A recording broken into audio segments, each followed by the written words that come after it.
पवन तनय संकट हरन मंगल मूर्ति रूप राम लसन सीता सहित हृदय बसहो सुर भूप आपो ही सुनिख द्योत सम राम ही भानु समान परोस बचन सोने काढ़े असे बोला देखे से आन। अपने को जुगनू के समान और श्री रामचंद्र जी को सूर्य के समान सुनकर, सीता जी के कठोर वचनों को सुनकर रावण तलवार निकालकर बड़े गुस्से में आकर बोला, सीता ते मम कृत अपमाना कटह हो तव सिर कठिन कृपाना नाहे सपद मानो मम बानी सुमुखे होते न जीवन हानि श्याम सरोज दाम सम सुंदर श्याम सरोज दाम सम सुंदर प्रभु भुज करे कर सम दस कंधर शोभोज कंठ के तवयसी घोरा सुन सठयस पेवान पन मोरा। सीता तूने मेरा अपमान किया है, मैं तेरा सिर इस कठोर कृपाण से काट डालूंगा, नहीं तो अब भी जल्दी मेरी बात मान ले हे सुमुखी, नहीं तो जीवन से हाथ धोना पड़ेगा। सीता जी ने कहा, हे दशग्रीव, प्रभु की भुजा जो श्याम कमल की माला के समान सुंदर और हाथी की सूंड के समान पुष्ट तथा विशाल है, या तो वह माला ही मेरे कंठ में पड़ेगी या तेरी भयानक तलवार ही। रे सठ सुन, यही मेरा सच्चा प्रण है।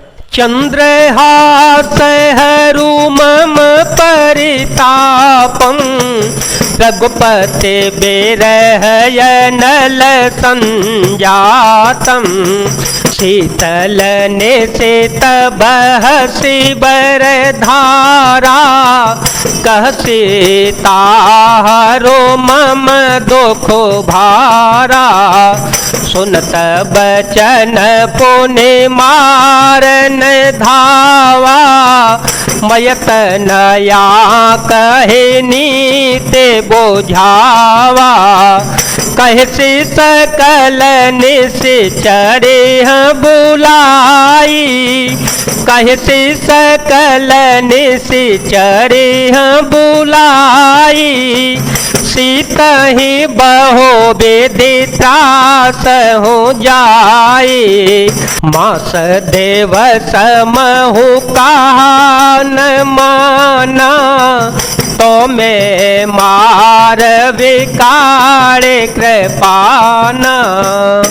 सीता जी कहती है, हे चंद्रहास तलवार, श्री रघुनाथ जी के विरह की अग्नि से उत्पन्न मेरी बड़ी भारी जलन को तू हर ले। हे तलवार, तू शीतल तीव्र और श्रेष्ठ धारा बहाती है, अर्थात तेरी धारा ठंडी और तेज है। तू मेरे दुख के बोझ को हर ले। सीता जी के वचन सुनते ही वह मानने के लिए दौड़ा।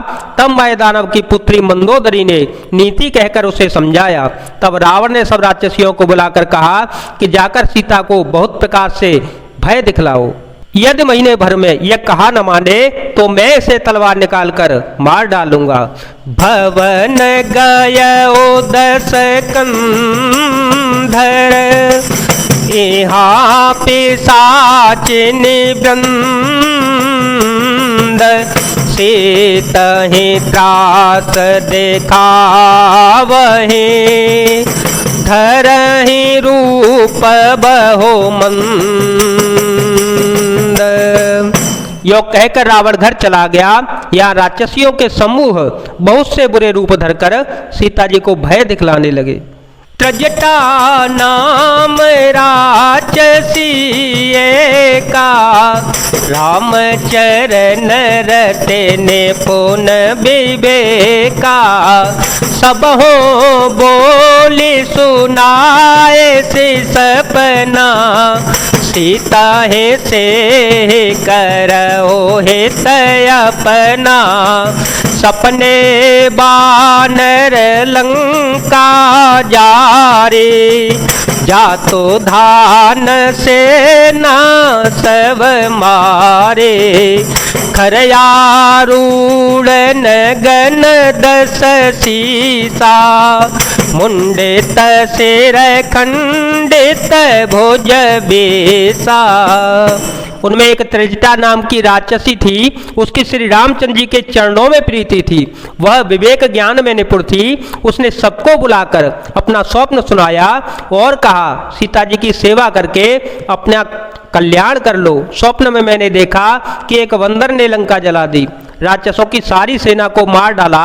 रावण नंगा है और गधे पर सवार है, उसके सिर मुड़े हुए हैं, 20 भुजाएं कटी हुई हैं। एह विधि सो दक्षिण दिश जाई, लंका मन हो विभीषण पाई।